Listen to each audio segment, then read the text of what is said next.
dalam tari. Properti tari merupakan segala kelengkapan dan peralatan yang digunakan ketika pertunjukan tari. Setiap jenis tari dapat menggunakan properti tari yang berbeda.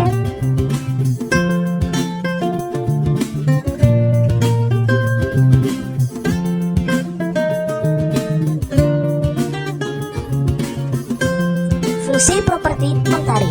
Pertama, menyampaikan ide dan makna gerakan dalam tariannya agar mudah dipahami penonton. Kedua, pelengkap busana tari. Ketiga, membantu menghidupkan karakter tokoh.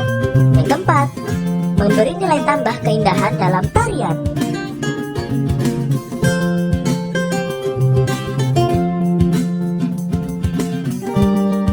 Contoh properti tari dalam bentuk senjata, misalnya pedang, keris, tombak, rencong, serta busur dan anak panah.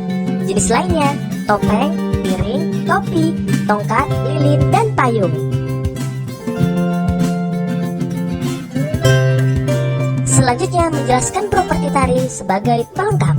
Ingat kembali, properti tari berfungsi untuk membedakan jenis tarian dan sebagai aksesori penari.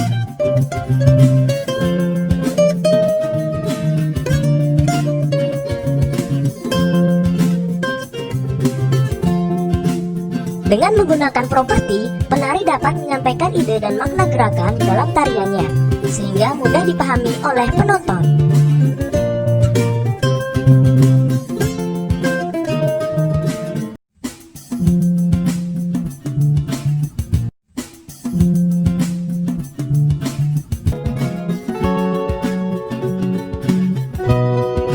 Unsur-unsur yang harus dipersiapkan dalam peragaan tari.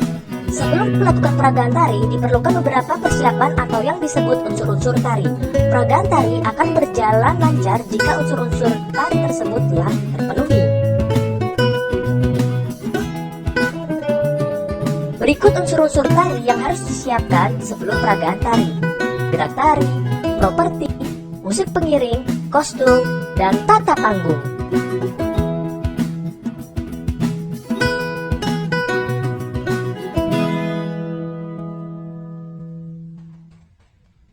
Berikut adalah visualisasinya.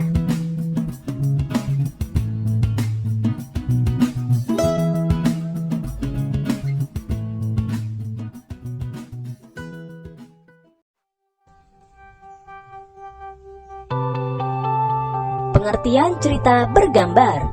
Cerita bergambar adalah cerita yang ditampilkan dengan menggunakan gambar. Terdapat beberapa unsur dalam cerita bergambar.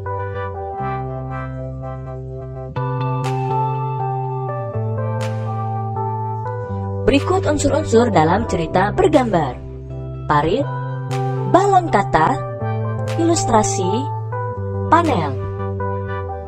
Perhatikan masing-masing perbedaannya.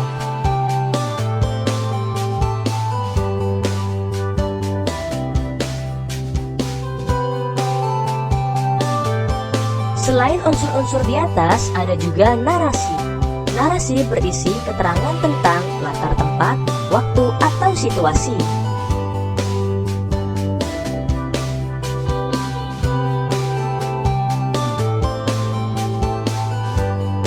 Berikut adalah contoh narasi dalam cerita bergambar.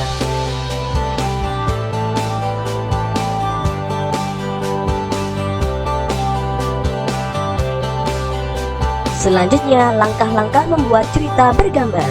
Cerita bergambar adalah cerita yang ditampilkan dengan menggunakan gambar. Ada beberapa langkah untuk membuat cerita bergambar.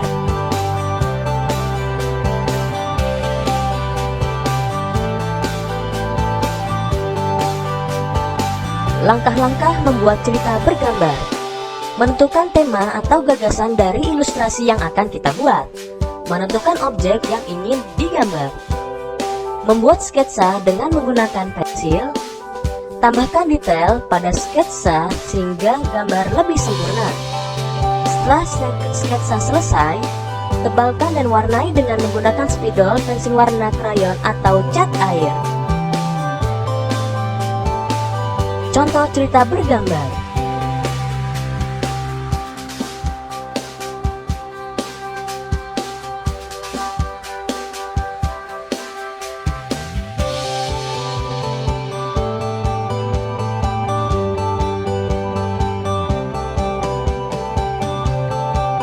Selanjutnya, teknik perwarnaan.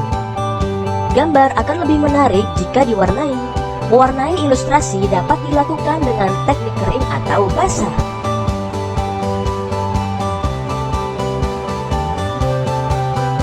Berikut perbedaan teknik kering dan teknik basah. Teknik kering tidak memerlukan pengencer air atau minyak.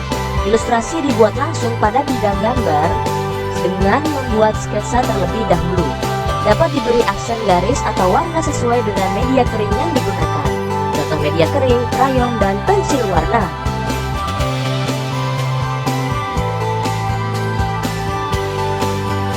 Teknik basah memerlukan air atau minyak sebagai pengencer. Ilustrasi dibuat pada bidang gambar berupa kertas yang tebal atau kanvas. Dapat diberi warna sesuai media basah yang dipilih. Contoh media basah yaitu cat air dan cat minyak.